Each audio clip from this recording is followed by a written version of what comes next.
Wyobraź sobie, że w styczniu wychodzisz do ogrodu, odgarniasz delikatnie śnieg i zbierasz świeże, chrupiące warzywa. Brzmi jak magia. Dziś udowodnię Ci, że to realne, nawet w polskiej zimie. Więc jeśli znudziły Ci się zimowe warzywa z supermarketu, blade, pozbawione smaku i drogie, zaraz poznasz techniki, które zagwarantują Ci własne świeże plony przez całą zimę, a przy okazji pozwolą sporo zaoszczędzić. Większość ogrodników uważa, że ogród kończy się jesienią, a to nieprawda. Zima wcale nie jest ogrodowym cmentarzem, tylko uśpioną potęgą, którą możesz obudzić. No to chodź, pokażę Ci sekrety, które zmienią zimowy ogród w maszynę do produkcji plonów.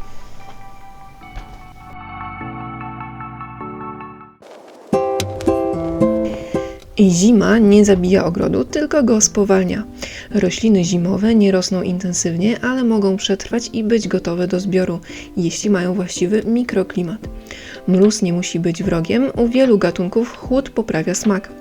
Badania Uniwersytetu Wageningen, Holandia, potwierdzają, że kapustne zwiększają zawartość cukrów nawet o 30 do 40% po ekspozycji na mróz. Jest to mechanizm krioprotekcji, czyli tworzenia naturalnych substancji chroniących komórki roślin przed mrozem. Naukowcy z Uniwersytetu Wageningen prowadzili wieloletnie badania nad tym, jak warzywa kapustne, jarmuż, brukselka, kapusta włoska reagują na spadki temperatur w przedziale od +5 do -15 stopni Celsjusza. Wyniki wykazały, że w miarę obniżania temperatury rośliny uruchamiają szereg procesów metabolicznych polegających na przemianie skrobi w glukozę, fruktozę i sacharozę. Cukry te działają jak płyn niezamarzający, obniżają temperaturę krystalizacji wody w komórkach, co chroni błony komórkowe przed pękaniem. Co najciekawsze, ilość tych cukrów wzrasta nawet o 30-40% w ciągu zaledwie 48 godzin mrozu, co naukowcom pozwoliło wywnioskować, że rośliny te są przystosowane do przetrwania ekstremalnych wahań temperatur. Badania sensoryczne wykazały również, że jarmuż po przemarznięciu był oceniany jako bardziej słodki, mniej gorzki i o delikatniejszej strukturze. To tłumaczy, dlaczego ogrodnicy mówią, jarmuż jest najlepszy dopiero po kilku mrozach. Raport Instytutu Ogrodnictwa w Skierniewicach wykazał, że ponad 20 gatunków warzyw może rosnąć lub utrzymywać świeżość w polskiej zimie, jeśli wykorzystamy właściwe techniki ochrony. Polskie warunki klimatyczne są wymagające i pełne zmiennych. Mokre odwilże, suche mrozy, bardzo silne wiatry. Dlatego Instytut Ogrodnictwa w Skierniewicach od lat prowadzi testy odmianowe warzyw pod kątem zimowania. W jednym z raportów oceniono 20 roślin warzywnych w różnych formach ochrony. Od uprawy na odkrytym gruncie po tunele niskie i inspekty. Badania wykazały, że nawet bez dodatkowych osłon zimę mogą przetrwać jarmuż, brukselka, por zimowy, marchew odmian przechowalniczych, pietruszka naciowa. Jednak w tunelach i inspektach przeżywalność wzrasta z 40-60% na gruncie do nawet 80-90%, co potwierdziło ogromne znaczenie lekkiej ochrony mikroklimatu. Instytut zwrócił uwagę, że gleba obrana z liści i bez ściółki zamarza nawet o 4 do 6 stopni Celsjusza, głębiej niż gleba okryta naturalną materią organiczną. To oznacza, że sama ściółka działa jak warstwa izolacyjna. Badania potwierdziły też, że rośliny wysiane jesienią rozwijają silniejszy system korzeniowy, a to właśnie korzenie decydują o tym, czy roślina przetrwa zimę. Najciekawsze było odkrycie, że nawet krótkotrwałe zimowe ocieplenia, np. +8 stopni Celsjusza w styczniu, powodują krótkie okresy aktywności wzrostowej u niektórych gatunków, np. szpinaku zimowego czy roszponki. To pokazuje, że zimowy ogród nie jest martwy, tylko wchodzi w fazę niskiej aktywności, ale gotowości. Tak więc to nie walka z zimą, tylko współpraca z naturą. Zima nie jest przeszkodą i jest narzędziem, które możemy wykorzystać.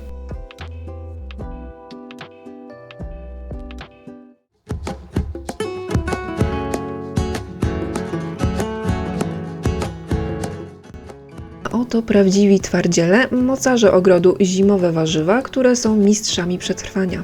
Wybór odpowiednich gatunków odpornych na mróz to fundament udanej zimowej uprawy. W polskich warunkach klimatycznych najlepiej sprawdzają się rośliny, które nie tylko tolerują niskie temperatury, ale wręcz poprawiają swoje walory smakowe pod wpływem chłodu.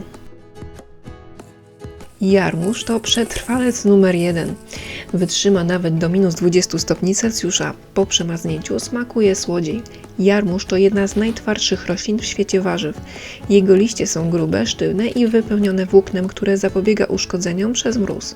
Zimą liście zachowują swoją integralność dzięki wytwarzaniu cukrów. Jarmuż świetnie czuje się w tunelach, ale równie dobrze rośnie pod gołym niebem. Nawet przysypany śniegiem nadal pozostaje świeży. Śnieg działa jak kołderka izolacyjna. Można zbierać liść po liściu przez wiele miesięcy. Jarmuż i zimowe odmiany szpinaku potrafią przetrwać nawet do minus 15 stopni Celsjusza, a badania z Uniwersytetu Rolniczego w Krakowie pokazują, że po pierwszych przymrozkach zwiększa się w nich poziom cukrów, co naturalnie poprawia smak i redukuje gorycz. Zjawisko to jest odpowiedzią roślin na stres termiczny. Wytwarzanie cukrów chroni komórki przed uszkodzeniem przez mróz. Szpinak zimowy, siany jesienią, gotowy do zbioru całą zimę. Wznowi wzrost przy temperaturze 2 stopni Celsjusza. Szpinak zimowy ma krótkie dni i niskie temperatury wpisane w swoją biologię. Im chłodniej, tym chętniej buduje system korzeniowy, który potem eksploduje wzrostem, gdy w marcu przychodzi odwilż. Dzięki temu jest jednym z pierwszych świeżych warzyw w roku. Roszponka to królowa małej ilości światła. Wystarczą 2-4 godziny światła dziennie. Idealna do insektów i tuneli. Roszponka to jedno z najbardziej niedocenionych warzyw zimowych. Ma niewielkie liście, które rosną bardzo blisko ziemi, dzięki czemu korzystają z ciepła nagromadzonego w glebie. Jest odporna na wiatr i małą ilość światła. Można ją siać bardzo późno, nawet w październiku czy listopadzie i nadal da zbiór zimowy. Por zimowy, wykopiesz go nawet spod śniegu, klasyka polskich ogrodów. Por ma wyjątkowy system korzeniowy, który potrafi wchodzić bardzo głęboko w glebę, dzięki czemu pobiera wodę i składniki nawet zimą. Jego struktura liścia, przypominająca cylinder, sprawia, że śnieg go nie uszkadza. W wielu ogrodach por zostaje na miejscu przez całą zimę, a zbiera się go w miarę potrzeb. Warzywa korzeniowe to takie skarby pod ziemią. Marchew pietruszka korzeniowa, buraki i pasternak nie tylko dobrze zimują, ale wręcz zyskują na smaku, gdy temperatura spada. Marchew odmian zimowych zimą pozostaje w grządkach jak w naturalnej chłodni. Marchew pozostawiona w ziemi zimą przechodzi naturalne dosładzanie. Jej komórki tworzą cukry, które chronią przed zamarzaniem i jednocześnie nadają niepowtarzalny smak. To dlatego zimowa marchew jest słodsza niż letnia. Można ją wykopać przez całą zimę, najlepiej w cieplejsze dni. Czosnek ozimy to mistrz startu zimowego. Sadzenie czosnku jesienią umożliwia mu rozwinięcie silnego systemu korzeniowego przed nadejściem mrozów. Rośliny sadzone jesienią wykazują o 40% większą masę plonu niż te sadzone wiosną, głównie dzięki dłuższemu okresowi ukorzeniania. Topinambur to zimowy gigant w tle ogrodu.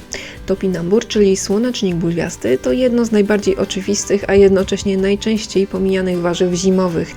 Jego bulwy bez problemu znoszą temperatury do minus 30 stopni Celsjusza i mogą pozostawać w glebie przez całą zimę. Zimowanie w ziemi zwiększa w topinamburze zawartość inuliny o 20 do 35%, co poprawia jego słodkawy, orzechowy smak. Roślina jest wyjątkowo mało wymagająca i niemal całkowicie odporna na choroby, dzięki czemu stanowi doskonały magazyn żywności, dostępny nawet wtedy, gdy reszta ogrodu śpi. Zimowe zioła? Nie każdy wie, że to możliwe, ale mamy zimotrwałe zioła. Tymianek, szałwia i lebiotka zimowa są odporne na spadki temperatury, a odpowiednie okrycie ściółką pozwala im przetrwać do wiosny. Zioła te nie tylko poprawiają smak zimowych potraw, ale również zachowują wysoki poziom olejków eterycznych nawet do grudnia. Tymianek znosi mróz do minus 15 stopni Celsjusza. Oregano potrzebuje lekkiej osłony, ale świetnie zimuje. Szałwia, zimoodporna, w tunelu przetrwa całą zimę. Jeśli chodzi o rozmaryn, w Polsce konieczna jest osłona, ale w tunelu daje zimowe zbiory. Teraz strategiczne sadzenie, czyli klucz do sukcesu. Dlaczego termin jest ważniejszy niż wszystko inne?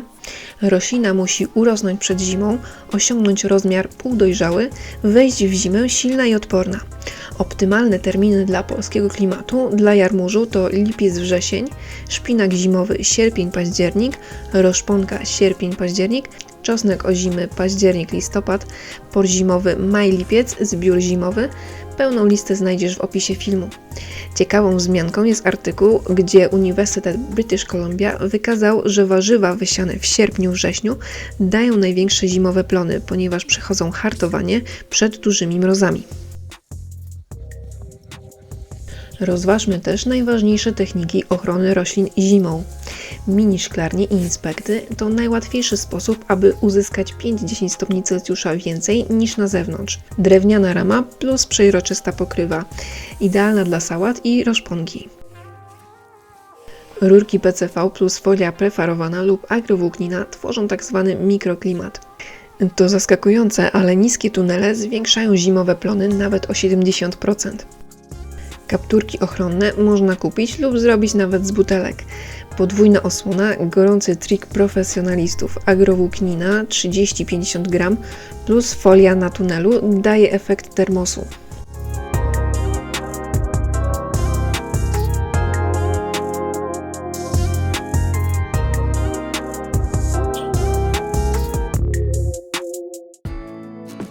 Ściółkowanie to złoto zimowego ogrodu. Dlaczego działa? Utrzymuje temperaturę gleby, zatrzymuje wilgoć, chroni korzenie przed przemarzaniem. Ściółka podnosi temperaturę gleby o 1 do 3 stopni Celsjusza przy mrozach. Najlepsze ściółki zimowe to kompost, liście, słoma i zrębki. Czy nawadniać i nawozić zimą? Podlewanie zimą tak, ale mądrze. Nie jest to konieczne, ale zimą gleba może wysychać szybciej przez wiatr. Jeśli podlewasz, to trzymaj się zasad. Podlewaj tylko w dni powyżej 0 stopni Celsjusza, rzadziej, ale obficie. Nie mocz liści w zimie, to ryzykowne. Czy stosować nawożenie?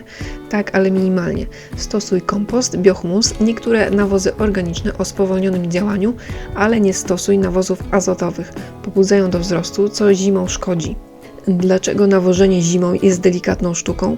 Zimą rośliny nie rosną intensywnie, więc nie pobierają dużych ilości składników pokarmowych. Jednak potrzebują pewnego minimalnego poziomu składników, aby utrzymać żywotność, funkcje komórkowe i zdolność regeneracji.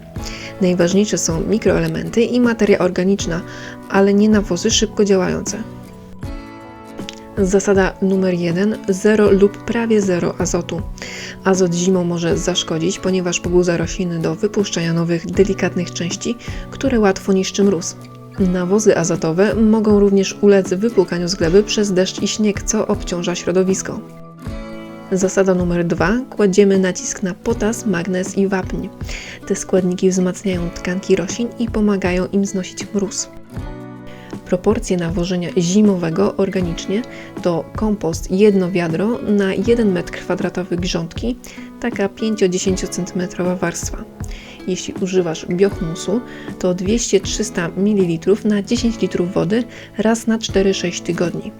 Mączka bazaltowa 150 do 300 g na 1 m2, a jeśli użyjesz popiołu drzewnego, to 50 do 80 g na metr kwadratowy. Jest bogaty w potas, ale nie przesadzamy.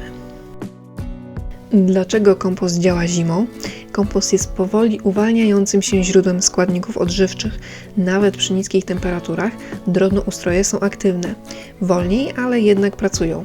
Gdy gleba lekko się ogrzeje w czasie zimowego ocieplenia, kompost natychmiast dostarcza roślinom mikroelementów.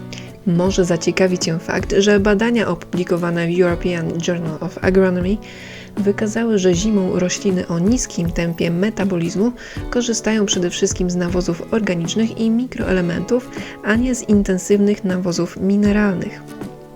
Naukowcy stwierdzili, że rośliny zimowe wykazują wyższą odporność, jeśli gleba ma wysoki poziom próchnicy, a nie duże dawki azotu.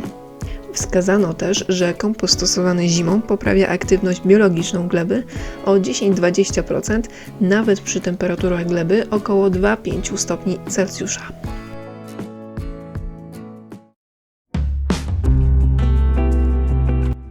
Uważnie przyjrzyj się swoim zimowym kolegom w ogrodzie, bo gdy będą przeżywać stres, to będą znaki. Miękkie liście po dłuższym mrozie to normalne, często odżywają. Brązowe plamy, zbyt dużo wilgoci. Zahamowanie wzrostu, brak światła lub ciepła. Twoja reakcja, wietrzenie tunelu, rozsypywanie ściółki, lekkie podlewanie, dodatkowa agrowłóknina przy mrozach poniżej -10 stopni Celsjusza. I teraz możemy czerpać z ogrodu, czyli zimowe zbiory, ale jak zbierać, żeby nie zniszczyć roślin? Z zasady to zbieraj rano, kiedy roślina jest jeszcze, nazwijmy to, sztywna. Nigdy nie zbieraj przy kruchych, zmrożonych liściach. Marchewki wyciągnij przy 1 do 4 stopni Celsjusza, wtedy są najbardziej chrupiące. I zostawiaj część liści, aby roślina rosła dalej. Zimowy zbiór wymaga ostrożności, ponieważ rośliny zimą są bardziej kruche, a struktura ich liści jest nasycona wodą chroniącą przed mrozem. Najlepiej zbierać rośliny tuż po porannym ociepleniu, kiedy nie są już zmrożone, ale jeszcze nie mają zbyt wysokiej temperatury. Jeśli liście jarmużu, roszponki czy szpinaku są zamarznięte, nie wolno ich zrywać, bo pękną, a w miejsce pęknięcia stanie się bramą dla infekcji. Marchew i por najlepiej wykopywać w dzień, gdy temperatura wynosi między 1 a 4 stopnie Celsjusza, wtedy struktura tkanek jest stabilna. Warto delikatnie odsłonić ściółkę i odkopać korzenie ręcznym widelcem lub małą łopatką, aby nie uszkodzić sąsiednich roślin. Niektóre warzywa, takie jak jarmuż, można zbierać liść po liściu przez całą zimę, co pozwala roślinie zachować siłę do dalszego wzrostu. Roszponkę najlepiej ścinać małymi rozetkami, ale pozostawić część podstawy, która przy lekkim ociepleniu może wypuścić kolejne liście.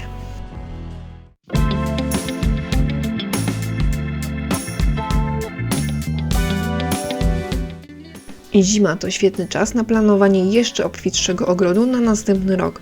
Notuj terminy siewu, gatunki, co się sprawdziło, kiedy pojawiły się pierwsze mrozy.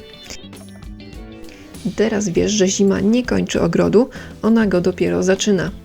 Napisz w komentarzu, jakie warzywa posiejesz Ty jako pierwsze. Zimowy ogród to nie kaprys ani eksperyment, to powrót do dawnych umiejętności, które pozwalały ludziom przetrwać surowe miesiące dzięki mądremu wykorzystaniu natury.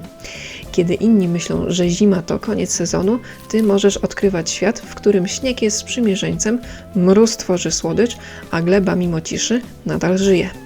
I właśnie dlatego warto spróbować, bo pierwszy zimowy zbiór własnych warzyw to chwila, której się nie zapomina.